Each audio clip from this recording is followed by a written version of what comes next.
Let me tell you, the market can be a wild ride. It's like a bucking bronco, throwing unexpected twists and turns your way. That's why you need a strategy to stay in the saddle, and that's where diversification comes in. Think of diversification as your financial safety net. It's about not putting all your eggs in one basket. When you diversify, you spread your investments across different asset classes like stocks, bonds, real estate, and more. This way, if one investment takes a hit, the others can cushion the blow. Remember the tech bubble burst in the early 2000s?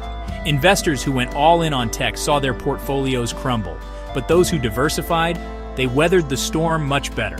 Diversification is especially crucial in today's turbulent market. We're facing inflation, rising interest rates, and geopolitical uncertainty. It's a recipe for volatility. By diversifying, you're essentially hedging your bets and protecting your hard-earned money. One of the biggest misconceptions about investing is that you need a ton of money to get started. That's simply not true. In fact, starting early, even with small amounts, is one of the most powerful things you can do for your financial future. Why? 2 words: compound growth.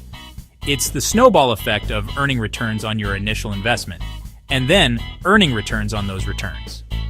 Over time, even small contributions can grow exponentially. Let's say you invest $100 a month starting at age 25. Assuming a modest 7% annual return, you'd have over $1 million by age 65. But if you wait until you're 35 to start investing the same amount, you'd only have around $400,000 at retirement. That's the power of compounding. The beauty of today's investing landscape is that there are more options than ever to start small. Fractional shares let you buy slices of expensive stocks, and many brokers have eliminated minimum investment requirements. There's no excuse not to get started today. Now, before you go all in on the market, it's crucial to determine how much you can realistically afford to invest. This isn't about getting rich quick, it's about building a solid financial foundation. Start by assessing your income, expenses, and financial goals. How much do you earn each month? What are your essential expenses like rent, groceries, and utilities? Do you have any debt you need to pay off? Once you have a clear picture of your cash flow, aim to invest a portion of your income regularly. A good rule of thumb is to invest at least 10 to 15% of your pre-tax income for retirement. If that seems daunting, start smaller and gradually increase your contributions over time. Remember, investing shouldn't come at the expense of your financial well-being. Prioritize building an emergency fund of 3 to 6 months of living expenses before investing aggressively. This will provide a safety net in case of unexpected events like job loss or medical emergencies. Now that you know how much you can invest, it's time to choose the right accounts to house your investments. Think of these accounts as your investment arsenal, each with its own strengths and purposes. For retirement savings, you have 2 main options: traditional IRAs and Roth IRAs. Traditional IRAs offer tax-deductible contributions, while Roth IRAs provide tax-free withdrawals in retirement. The best choice for you depends on your individual circumstances and tax bracket.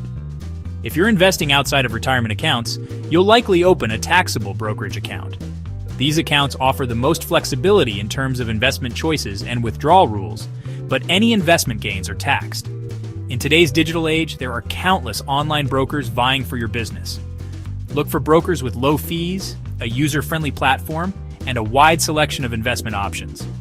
Don't be afraid to shop around and compare different brokers before making a decision. When it comes to investing, there are 2 main approaches: long-term investing and short-term investing. The strategy that's right for you depends on your financial goals, risk tolerance, and time horizon. Long-term investing is all about playing the long game.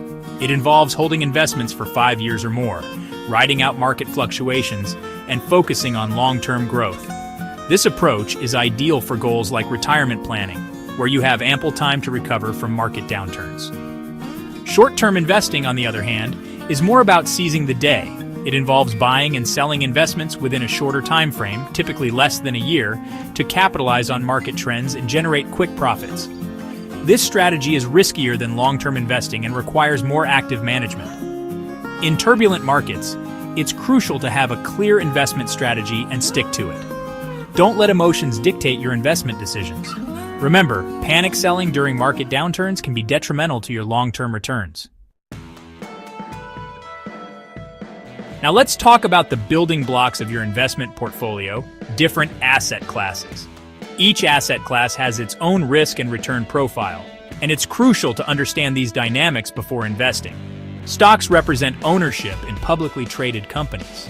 They offer the potential for high returns, but also come with higher volatility. Bonds are debt securities issued by governments or corporations. They typically offer lower returns than stocks, but are considered less risky. Mutual funds and exchange-traded funds, or ETFs, are baskets of securities that provide instant diversification. They offer investors a convenient way to access a variety of asset classes without having to buy individual securities.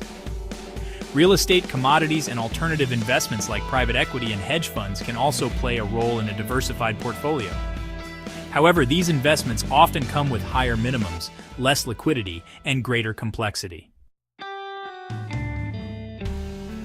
Remember, there's no one-size-fits-all approach to investing. The key is to create a diversified portfolio that aligns with your individual financial goals, risk tolerance, and time horizon. Start by determining your asset allocation, which is the percentage of your portfolio you'll allocate to different asset classes. A more conservative investor might opt for a higher allocation to bonds, while a more aggressive investor might tilt towards stocks. Regularly review and rebalance your portfolio to ensure it stays aligned with your investment plan. As you get closer to retirement, you may want to gradually shift toward a more conservative asset allocation to protect your nest egg. And remember, investing isn't a set-it-and-forget-it endeavor.